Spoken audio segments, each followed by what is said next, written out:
Hello everyone, welcome to today's analysis of the Hindu. कल आईपैक एक company है, उसके जो ऑफिस में एक रेड हुआ ईडी का, तो उसमें ममता बनर्जी पहुंच गई। और ये जो इनके हाथ में फाइल है, ये जब जा रही थी रेड में तब इनके पास नहीं था, जब ये आ रही थी रेड से तब इनके पास था। तो वही सवाल उठ रहा है कि ये फाइल में क्या है। ये बोल रही हैं कि इनका कुछ फाइल ईडी लेके चला गया। ईडी बोल रहा है कि ये फाइल लेकर चली गई, पता नहीं क्या हो रहा है। ट्रंप ने एक बिल को क्लियर कर दिया है जिसमें 500% टैरिफ लग सकता है अगर आप रशियन ऑयल को इंपोर्ट कर रहे हैं। और जो शर्जील इमाम है वो बोले कि उमर इज़ नॉट माई, इनका केस चल रहा है, अभी चलेगा। UN body PACS India's growth at 7.2% this physical. कल या परसों आया था कि जो इंडियन गवर्नमेंट का है वो 7.4 है, लोग 7.2 बोल रहे हैं। एक नया स्कीम लॉन्च हो रहा है रोड एक्सीडेंट्स के जो विक्टिम है उनके लिए 1.5 लाख कवरेज देंगे और एक कैश अवार्ड देगा for good samaritans. UP parties gear up to enrol visual. Editorial देखते हैं आज का। Conditional is the CDS CEO guideline should not regress into a pay and pass scheme. ये जो है central drug standard control organisation, ये basically अगर drug से रिलेटेड कोई गलती होता है, गलत काम कर रहा है, कोई इलीगल कर रहा है कुछ, तो उसमें ये सज़ा देता है। मतलब ये उसको रेगुलेट करता है, ओवरसी करता है। तो ये अब ला रहा है कि अगर माइनर कोई वायलेशन होगा तो उसमें फाइन पे करके वो निकल सकता है। तो उसी में ये डिबेट हो रहा है कि भाई ये तो गलत है, ऐसे में तो एक पे एंड पास का कल्चर डेवलप हो जाएगा। नीचे वाला एडिटोरियल ये क्रिकेट के ऊपर है, इसमें आप लोग पढ़ लीजिएगा। GSDP share as a criterion for central state transfer. अभी आपको पता होगा कि जो फाइनेंस कमीशन होता है वो बताता है कि सेंटर का जो टैक्स आया है उसमें स्टेट्स को कितना जाएगा, उसको डिवोल्यूशन बोलते हैं। तो उसका अलग अलग क्राइटेरिया है, वेटेज है, वो देखेंगे हम लोग। तो ये लोग बोल रहे हैं कि ये GSDP के हिसाब से होना चाहिए।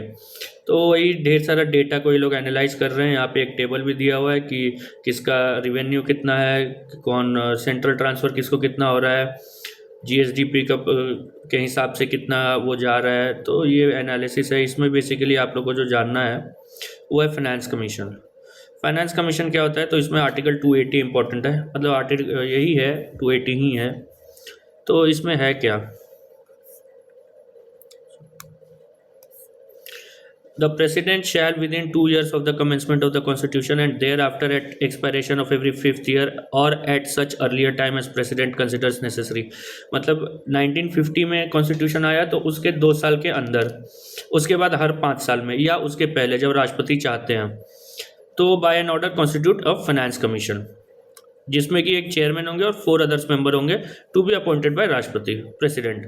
फिर लिखता है कि पार्लियामेंट में by law determine the qualification which shall be requisite for, मतलब जो क्वालिफिकेशन होगा वो पार्लियामेंट तय करेगा। और फिर क्या रिकमेंडेशन देगा, it shall be the duty of the commission to make recommendation. क्या, तो the distribution between union and states, पहला तो ये हो गया, of net proceeds of taxes divided between under this chapter and allocation between, and ये वाला दूसरा हो गया कि allocation between states of the respective shares of such proceeds. मतलब एक तो बताएगा कि यूनियन और स्टेट्स के बीच में कितना होना चाहिए ओवरऑल, और दूसरा ये बोलता है कि जो स्टेट्स में जो स्टेट के लिए गया उसमें कितना होगा। तो पहला जो स्टेट और यूनियन के बीच में होता है उसको बोलते हैं वर्टिकल डेवोल्यूशन, और जो अमंग स्टेट्स होता है उसको बोलते हैं हॉरिजॉन्टल डेवोल्यूशन। उसके बाद फिर ग्रांट इन एड्स के बारे में बताएगा, of the revenues of states out of consolidated fund of India. जो भी ये होगा वो कंसोलिडेटेड फंड ऑफ इंडिया से ही होगा। तो पहला वो बताएगा टैक्स का, दूसरा बताएगा ग्रांट इन एड का, तीसरा बताएगा ये आया है पंचायती राज इंस्टीट्यूशन को लेकर, the measures needed to augment the consolidated fund of a state to supplement the resources of the panchayats in the state on the basis of recommendation made by the finance commission of the state.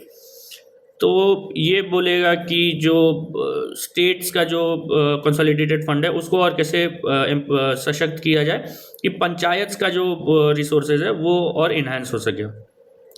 उसके बाद the measures needed to augment the consolidated fund of state to supplement the resources of the municipalities, ये भी वही हो गया। in the state on the basis of recommendation made by the finance commission of the state. फिर any other matter referred to by the commission by the president.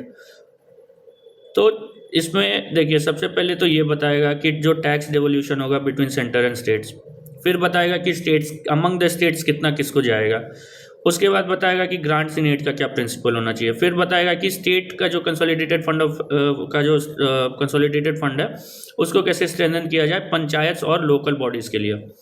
उसके बाद एक कोई भी और matter refer to by the president. The commission shall determine their procedure and shall have such powers in the performance of functions as a parliament में by law confer होना। इसके बाद ये देखिए यहाँ पे जो क्लॉज 2 था उसमें बोल रहा था कि क्वालिफिकेशन कौन तय करेगा, तो पार्लियामेंट। तो क्या क्या क्वालिफिकेशन तय किया है? Qualification for appointment as and the manner of selection of members and of the commission. The chairman of the commission shall be selected from among persons who have had experience in public affairs, and 4 other members shall be selected from among persons who are or have been are qualified to be appointed as a judge of a high court, special knowledge of finance and accounts of the government, wide experience in financial matters and in administration, have special knowledge of economics. तो chairman का तो बोल दिया कि भाई experience in public affair होना चाहिए। अब मतलब आप ये सारा अगर आप देखोगे तो बहुत सब्जेक्टिव है, इसमें कुछ ऑब्जेक्टिव क्राइटेरिया नहीं है। तो ऑब्जेक्टिव केवल ये वाला है कि या तो वो who are or have been or are qualified to be appointed as जजेस ऑफ द हाई कोर्ट, तो ये तो क्वालिफिकेशन दिया हुआ है, तो ये ऑब्जेक्टिव क्राइटेरिया। लेकिन इसके अलावा knowledge of finance and accounts of government, कोई भी सेक्रेटरी है बोलेगा कि हाँ मेरे को है, उसको बना देगा। Experience in the financial matters and in administration, special knowledge of the economics, तो कोई इकोनॉमिस्ट होना चाहिए। तो ये 2 चीज़ें, एक आर्टिकल 280 है और एक ये लॉ है, उसमें ये सब का क्वालिफिकेशन दिया हुआ है। इसके बाद 15 फाइनेंस कमीशन क्या बोला है? 15 फाइनेंस कमीशन का जो रिकमेंडेशन है वो क्या है? तो पहला तो है वो वर्टिकल डिवोल्यूशन जो बोल रहा है वो है 41%, मतलब स्टेट्स को 41% जाएगा। मतलब अगर यूनियन के पास 100 रुपये आता है टैक्स रेवेन्यू, तो उसमें से 41% स्टेट्स को जाएगा और 59 रुपीज़ यूनियन रखेगा। हॉरिजॉन्टल डिवोल्यूशन क्या होगा? तो उसका इतना सारा क्राइटेरिया दिया हुआ है कि income distance 45% weightage, demographic performance 12.5% weightage, area को 15% वेटेज, पॉपुलेशन को 15%, फॉरेस्ट एंड इकोलॉजी को 10%, टैक्स एंड फिजिकल एफर्ट्स को 2.5%। अब ये सारे को वेटेज दिया गया है, ये सारा जो भी ये क्राइटेरिया है इनको ये वेटेज दिया गया है इस हिसाब से। जैसे फॉर एग्जांपल अगर जो रिचेस्ट स्टेट है इंडिया का, जिसका सबसे ज़्यादा जीएसडीपी है या पर कैपिटा जीएसडीपी है, उससे आप कितना पीछे हैं, तो उस चीज़ को लेके आप उसमें 45% वेटेज जाएगा। आपका जो डेमोग्राफिक परफॉर्मेंस है, मतलब पॉपुलेशन कंट्रोल करने में आपको कितना आप सक्सेस रहे हो, तो उसको 12.5% वेटेज जाएगा। ये मेनली है सदर्न स्टेट्स के लिए। फिर आपका एरिया कितना, आप बड़ा हो छोटा हो कितना क्या हो आपका स्टेट का साइज, जैसे उत्तर प्रदेश हो गया, महाराष्ट्र हो गया, राजस्थान हो गया, कर्नाटक हो गया, बड़े स्टेट्स हैं, 15% वेटेज। पॉपुलेशन की आपका कितना ज़्यादा जनसंख्या है, यूपी हो गया, बिहार हो गया, वेस्ट बंगाल हो गया, 15% weightage. Forest and ecology Maharashtra नहीं, मध्य प्रदेश, छत्तीसगढ़, अरुणाचल, जहाँ फॉरेस्ट बहुत ज़्यादा है तो उसको 10% weightage. Tax and physical effort, जिसने अपना फॉर एग्जांपल फिजिकल डेफिसिट कम कर लिया है या टैक्स को बहुत स्ट्रीमलाइन कर लिया है, तो उसको 2.5% देंगे वेटेज। फिर इसने ढेर सारा ग्रांट्स दिया। सबसे पहले तो revenue deficit grants. Revenue deficit grant क्या कि अगर कोई जो स्टेट है वो उसका अपना जो टैक्स और वो नॉन टैक्स उसका रेवेन्यू है, उसके बाद भी और फिजिकल डेवोल्यूशन के बाद भी वो अगर अपना जो टारगेट है या उसका जो फिजिकल उसको पैसा आना चाहिए, उसको लग रहा है कि इतना आना चाहिए, वो नहीं आ रहा है, तो रेवेन्यू डेफिसिट ग्रांट्स होता है। ये हर स्टेट को नहीं मिलता है। Revenue deficit grants to address the fiscal needs of the states that remain unmet after accounting for their tax and non tax revenue as well as their tax devolution.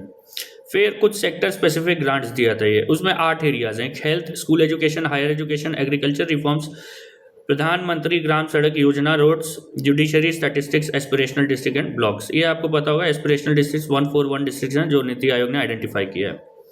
तीसरा क्या है कि ग्रांट्स टू लोकल बॉडीज़, जो local bodies में पंचायत भी आएंगे, urban local bodies भी आएंगे, उनको टोटल लगभग 4.3 लाख करोड़ दिया गया था।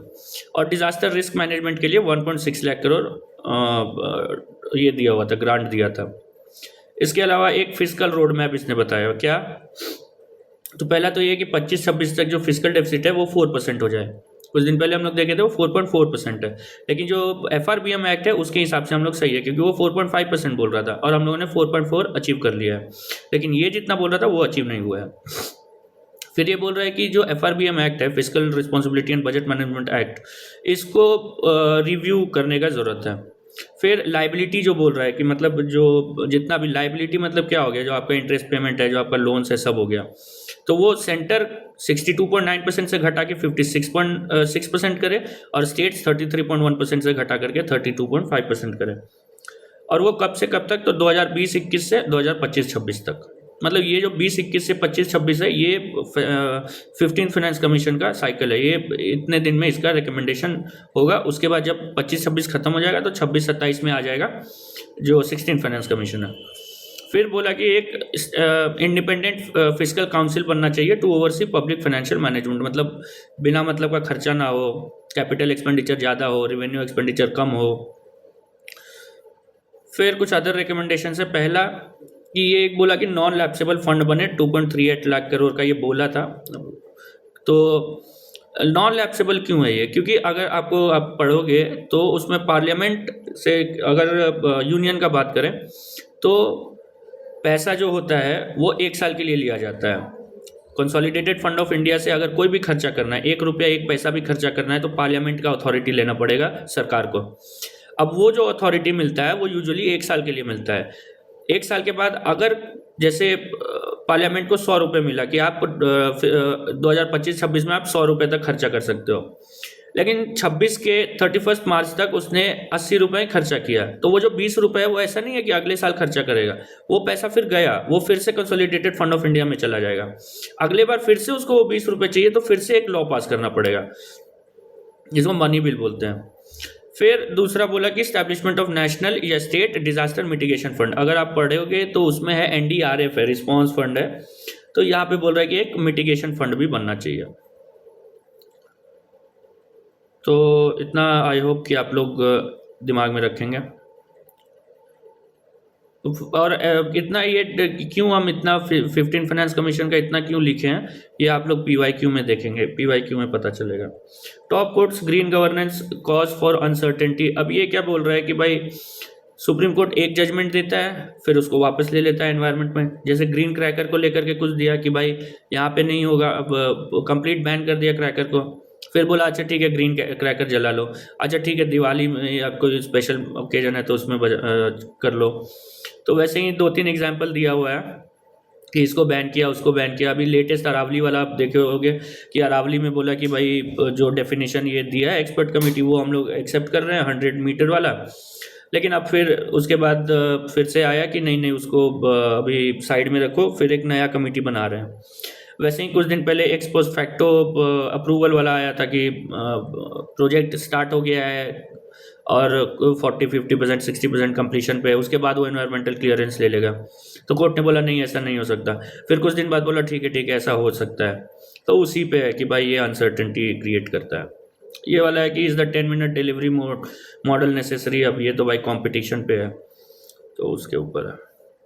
यहाँ इसरो का दिया हुआ है, ISRO and next big challenges, इसमें ढेर सारा, ये बेसिकली इसका चैलेंज क्या है ये नहीं, इसमें आर्टिकल में इसरो का मिशंस पे नहीं है, ये एडमिनिस्ट्रेटिव पार्ट पे है कि जैसे इसका रेगुलेशन कौन करे, स्पेस सेक्टर का, इन स्पेस का क्या रोल हो, NSIL का क्या रोल हो, इसरो खुद क्या करे, उसका अगर जैसे प्राइवेट लॉन्च करना है प्राइवेट सैटेलाइट तो उसमें कौन उस पर पेपर वर्क कौन करे, ये सब कौन करे, तो उस पर है। 2 जो मिशन का नाम है वो है आदित्य L1 और Nisar ISRO synthetic aperture radar, Chandrayaan 3 का मेंशन किया हुआ है, लेकिन कुछ खास नहीं है। अगर आप फिर वही टेलीग्राम पे आप जाओगे उसमें आपको आदित्य L1 पे भी और नासा निसार पे भी आपको नोट्स वो मिल जाएगा। आप टेलीग्राम चैनल पे जाओगे उसमें वो नीचे दिया हुआ होगा, वो फाइल का नाम होगा आदित्य L1 गगनयान, ये वो जो भी, और उसमें आप खोल के देख सकते हो। Supreme Court weighs Rajya Sabha chair role in Justice Varma case, अब ये फिर नया एक, ये अभी चलते रहेगा, जब भी हियरिंग होगा तो एक अगले दिन हिंदू में आ जाएगा। कल हम लोग डिस्कस किए थे बहुत डिटेल में कि जो है कि अगर दोनों को लोकसभा चेयरमैन और लोकसभा स्पीकर और राज्यसभा चेयरमैन के पास एक ही दिन में अगर मोशन जाता है सुप्रीम कोर्ट जज के अगेंस्ट, तो दोनों को साथ में गठित करना है। तो ये बोल रहे हैं कि भाई लोकसभा के जो स्पीकर थे उन्होंने अकेले गठित कर दिया। अब ये बोल रहे हैं कि we can look into the matter कि मतलब ऐसे देख सकते हैं कि अब जो नए जो चेयरमैन आए हैं, हुआ ये कि जिस दिन वो मोशन दिया गया उसी दिन जो उस समय के वीपी थे, मतलब चेयरमैन थे, उन्होंने रिजाइन कर दिया। तो अब नए वीपी आ गए, नए चेयरमैन आ गए हैं। अब बोल रहे हैं कि उनके सामने हम लोग दे देते हैं वही चीज़ और देख लेते हैं कि उनको वो एक्सेप्ट करते हैं कि नहीं, और फिर साथ में कमेटी बना दिया जाएगा। तो वो मैटर अभी चल रहा है, ये कुछ बोलेंगे वो कुछ बोलेंगे। MHA for talks with Ladakhi leaders in last week of June. ये क्या मैटर है लद्दाख को लेकर के? ये लोग मांग रहे हैं 6th शेड्यूल स्टेटस। अब 6th शेड्यूल क्या है ये देखते हैं। सबसे पहले तो ये याद रखिएगा कि ये आर्टिकल 244 है। यूपीएससी को कभी कभार आदत है, वो क्या करेगा, जैसे एक बार 142 पे पूछा, 4 ऑप्शन दे दिया, और तो आपको रफली मालूम होना चाहिए कि हाँ ये वाला से ये वाला आर्टिकल जो है वो इस चीज़ से रिलेटेड है। तो 6th शेड्यूल का है आर्टिकल 244। उसके बाद ये देखिए, ये ध्यान रखिएगा कि गवर्नर के पास पावर है, ये दे देगा कि राष्ट्रपति के पास पावर है, स्टेट लेजिस्लेचर के पास पावर है। तो गवर्नर के पास पावर है, किस चीज़ का power? To declare any area in a state as tribal area to be an autonomous district. ये गवर्नर के पास पावर है। फिर ऑटोनोमस डिस्ट्रिक्ट में भी डिवाइडेड इनटू ऑटोनोमस रीजन्स, कि एक ही ऑटोनोमस डिस्ट्रिक्ट है, बड़ा सा है, उसमें 2 ट्राइब रहते हैं, तो उसको 2 पार्ट में डिवाइड कर देगा। फिर ये जो ईच जो ऑटोनोमस डिस्ट्रिक्ट होगा वो बोलेगा 30 मेंबर्स उसमें होंगे, मतलब ये फिर बन जाएगा ऑटोनोमस डिस्ट्रिक्ट काउंसिल, या डिस्ट्रिक्ट काउंसिल बोल सकते हैं इसको। तो वो जो डिस्ट्रिक्ट काउंसिल होगा उसमें 30 मेंबर होंगे, 26 इलेक्टेड होंगे जिनका 5 ईयर टर्म होगा, 4 नॉमिनेटेड होंगे गवर्नर के द्वारा, और वो कब तक रहेंगे? तो जब तक गवर्नर चाहेंगे। फिर ऑटोनोमस डिस्ट्रिक्ट या autonomous regions as the case में भी can make laws on matters like land, forest, shifting cultivation, inheritance, property, marriage, divorce. ये एग्जॉस्टिव लिस्ट नहीं है, 6th शेड्यूल में लंबा चौड़ा वो दिया हुआ है। आप कॉन्स्टिट्यूशन खोलोगे उसमें 6th शेड्यूल आर्टिकल 244 में आपको कुछ नहीं मिलेगा, आप नीचे जाओगे वहाँ पे आपको 6th शेड्यूल मिलेगा, उसमें आपको ये पूरा डिटेल में दिया होगा। अब जो भी लॉ बनाएंगे it requires the assent of the governor. फिर they can constitute village councils और courts for trials of suits and cases between the tribes. District council can make regulation for money lending and trading by non tribals. ये क्यों है? क्योंकि ये जो दोनों है ना, मनी लेंडिंग और नॉन ट्राइबल्स का जो इशू है ये कॉलोनियल टाइम से है, कि उस समय जो नॉन ट्राइबल्स होते थे मनी लेंडिंग के थ्रू, इंडेटेडनेस के थ्रू, मतलब उनको डेट में फंसा करके उनको बेगारी करवाते थे, उनका लैंड छीन लेते थे, तो इसलिए ये प्रावधान है। The acts of parliament और state legislature do not apply or apply with certain modification। मतलब पार्लियामेंट का लॉ या स्टेट लेजिस्लेचर का लॉ मॉडिफिकेशन के साथ अप्लाई होगा। तो मॉडिफिकेशन कौन करेगा? तो अलग अलग है, कहीं पे राष्ट्रपति है, कहीं पे गवर्नर है, किसी स्टेट में गवर्नर है स्टेट लेजिस्लेचर के लॉ के लिए, और यूनियन के लिए, यूनियन लॉ के लिए प्रेसिडेंट है। तो उतना डिटेल में यूपीएससी नहीं जाएगा। आप बस इतना याद रखिएगा कि जो भी एक्ट होगा पार्लियामेंट का या स्टेट लेजिस्लेचर का, वो या तो अप्लाई नहीं होगा या वो मॉडिफिकेशन के साथ अप्लाई होगा। और इसका पावर किसको है? Both governor and president. और गवर्नर जो है एक कमीशन को अपॉइंट कर सकते हैं to examine the functioning of the bodies जो भी है, डिस्ट्रिक्ट काउंसिल या रीजनल काउंसिल्स, और she may dissolve the district council और regional council on its recommendation. India में 10 काउंसिल्स हैं। एक है नॉर्थ चाचर हिल डिस्ट्रिक्ट, फिर कार्बी आंगलोंग, बोडोलैंड, खासी, जयंतिया, गारो, त्रिपुरा ट्राइबल एरिया डिस्ट्रिक्ट, चकमा, मारा, लाई, असम, मेघालय, त्रिपुरा, मिजोरम में। ये 10 नाम आप लोग याद रखिएगा, एटलीस्ट दिमाग में रखिएगा कि हाँ ये क्या है, क्योंकि यूपीएससी पूछ सकता है। खासी, जयंतिया और गारो असल में हिल्स हैं। मेघालय में 3 हिल हैं और उनमें 3 ट्राइब्स हैं और उनका तीनों का ऑटोनोमस डिस्ट्रिक्ट है।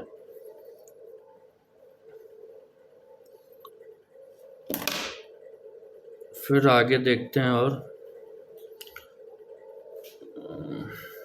यहाँ तक हम लोग देखे थे। इसके आगे अथॉरिटीज़ हिट में, ये जो वांगचुक, अब देखिए यहाँ पे हो रहा है बात लद्दाख का, लेकिन जो वहाँ के लीडर, जो मेन प्रोमिनेंट लीडर हैं, वो अभी जेल में है। वो पता नहीं क्या ही बात होगा।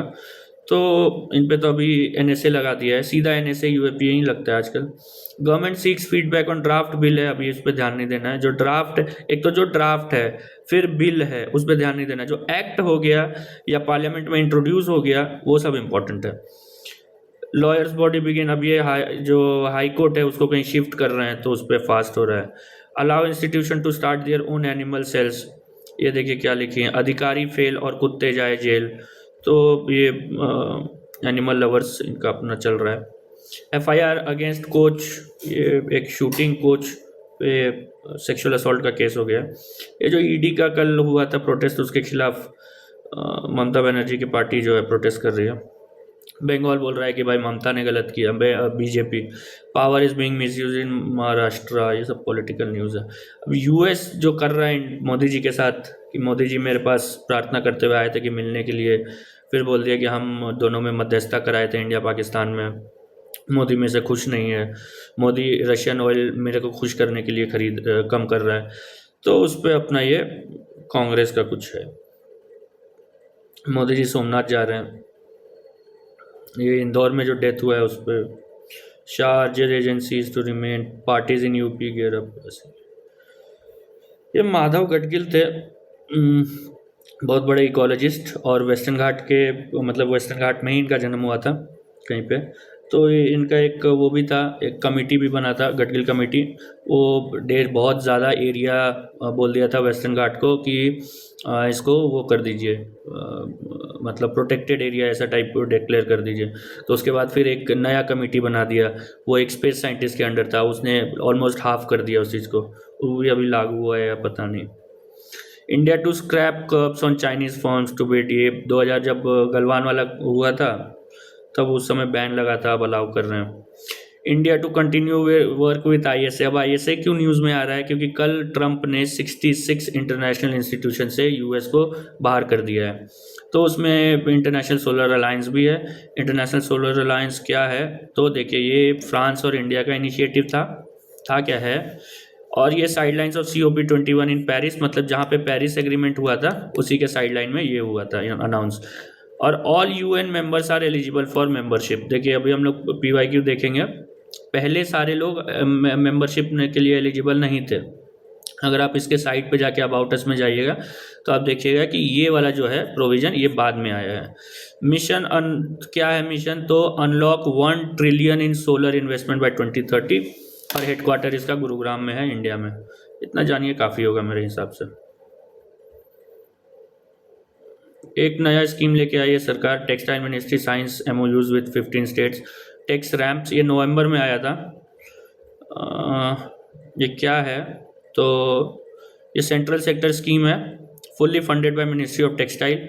ये याद रखिएगा कि मिनिस्ट्री ऑफ टेक्सटाइल का है, इसका लंबा चौड़ा नाम है वो हम नहीं डाले हैं, बस आप टैक्स रैम्प्स याद रखिए। 305 करोड़ रुपए देगा, और 25-26 से 30-31 तक। उसके बाद क्या क्या कंपोनेंट है, तो रिसर्च एंड इनोवेशन होगा, डेटा एनालिटिक्स एंड डायग्नोस्टिक्स होगा, इंटीग्रेटेड टेक्सटाइल स्टैटिस्टिकल सिस्टम्स होगा, capacity development and knowledge ecosystem, startups and innovation, फिर एक्सपेक्टेड आउटकम्स, कॉम्पिटिटिवनेस, जॉब और कुछ होगा। अब इतना ये क्यों दिए, ये PIB से लिया हुआ है, क्योंकि UPSC को ऐसा छोटा मोटा जो स्कीम होता है ना, उससे कभी कभी डिटेल में क्वेश्चन पूछ देता है। तो ये नहीं बोल रहे कि इसको पूछेगा, लेकिन एक बार पढ़ के रखिए कि दिमाग में कि अच्छा ठीक है, हाँ इनोवेशन का बात है, रिसर्च का बात है, स्टार्टअप्स का बात है, डेटा एनालिटिक्स और ये सब का बात है। उतना दिमाग में रहेगा तो आप वहाँ पे 150 वर्ड्स का बना लोगे आंसर। और थोड़ा बहुत आपको इंट्रोडक्शन में 305 करोड़, 25-26 से 30-31 ये सब आपको याद रहना चाहिए, मिनिस्ट्री ऑफ टेक्सटाइल, तो वो आपको थोड़ा हेल्प करेगा आंसर राइटिंग में। जेन जी बोल रहे हैं और मिलीनियल्स बोल रहे हैं कि इंडिया में जॉब मिलने में अब मुश्किल होगा। ये लिंक्डइन का स्टडी है। India Europe ties growing can bring stability to global politics. अब ये जो है, क्योंकि US से पता नहीं क्या हो रहा है, US तो अभी बहुत एराटिक बिहेव कर रहा है, तो और यूरोप को भी उसने वो कर दिया, जबकि सब नेटो में है। तो इंडिया अपना ट्राई कर रहा है कि भाई यूरोप के साथ कुछ सांठगांठ हो जाए। अब ऑयल के लिए US, अभी तो ये आते रहेगा न्यूज़ में। Trump withdraws US from UNFCCC, A key climate treaty. Key climate treaty. It is the most important climate treaty. Russian strikes leave 1 million without water, heat in Ukraine. जो sports है, आज science में भी ये basically क्या है, एक बीमारी के बारे में दिया हुआ है जिसको बोलते हैं स्पाइना बिफीडा।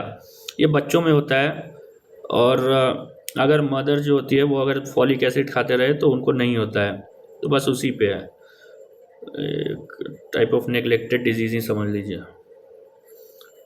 रीजनल में देखे तो वीडियो स्पार्क्स, ये देखिए मिडनाइट डेमोलिशन क्यों करते हैं मेरे को समझ में नहीं आता है, दिन में इनको क्या दिक्कत है। रेसिडेंट ऑफ ग्रेटर नोएडा वो भी बोल रहे हैं कि भाई मैं हमारा भी पानी को ठीक करो भाई। Seek drinking water pipeline audit की, कहीं हमारा पानी तो वैसे इंदौर जैसा नहीं हो। अब यहाँ पे आप ये देखिए, forcing women to continue pregnancy violates bodily integrity. अगर आप प्रेगनेंसी का देखिएगा, इंडिया में एक है medical termination of pregnancy act है, उसमें क्या बोलता है कि 20 वीक तक कोई एक डॉक्टर और 20 से 24 वीक तक में कोई 2 मेडिकल प्रैक्टिशनर अगर ये लिख के दे दे कि हाँ इनका जो प्रेगनेंसी है वो इनके फिजिकल या मेंटल हेल्थ के लिए हार्मफुल है, तो वो उसका एबॉर्शन हो सकता है। अब यहाँ पे क्या हो रहा है कि इन्होंने अपना जो लेडीज़ थी वो अपना प्रेगनेंसी को टर्मिनेट कर दी 14 वीक पे, हस्बैंड ने उन पे केस कर दिया। तो जो जज थी, बहुत बढ़िया जजमेंट है कि भाई देखो ये जो बॉडीली ऑटोनॉमी है वो औरतों का है, अगर प्रेगनेंसी को अगर एबॉर्ट कराना है तो वो उनका डिसीजन है और उन्हीं पे रहना चाहिए। तो ये ठीक है, बढ़िया बात है। Scam of 2000 crore in meal scheme. Man seeks this is something. Kerala opposition leader meets. So वैसे CM targets office bearers of Varsity. No reconciliation with Sasikala. Amarnath Bombay High Court stays Navi Mumbai ward election. अब ये देखिए, आप लोग अभी देखे होंगे कि जो बॉम्बे नहीं मुंबई में, महाराष्ट्र में जो होने वाला था सिविक बॉडी पोल्स, उसमें ढेर सारा बोला कि नॉमिनेशन फाइल किया, उसको कैंसिल कर दिया, उसको मना कर दिया, कुछ हुआ। स्टेट इलेक्शन कमीशन फिर बाद में बोला अच्छा we will look into the matter. तो अब जो चुनाव था ward number 17A of Navi Mumbai municipal corporation, उसको स्टे किया है अभी, बस एक चुनाव को, बाकियों को नहीं।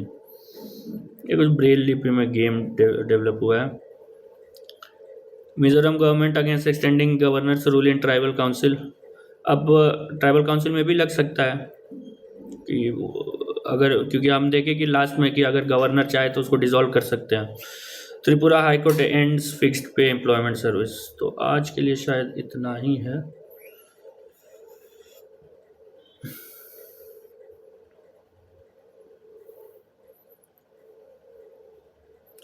बस आज में इतना ही है। आज का PYQ सब देखिए, कुछ काम का PYQ है, पूरा हम लोग कवर तो कर लिया।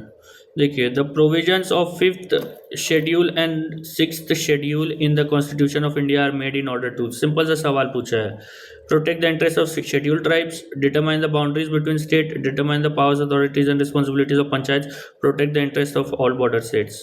प्रोटेक्ट, ये वाला ये होगा। With reference to Constitution of India, if an area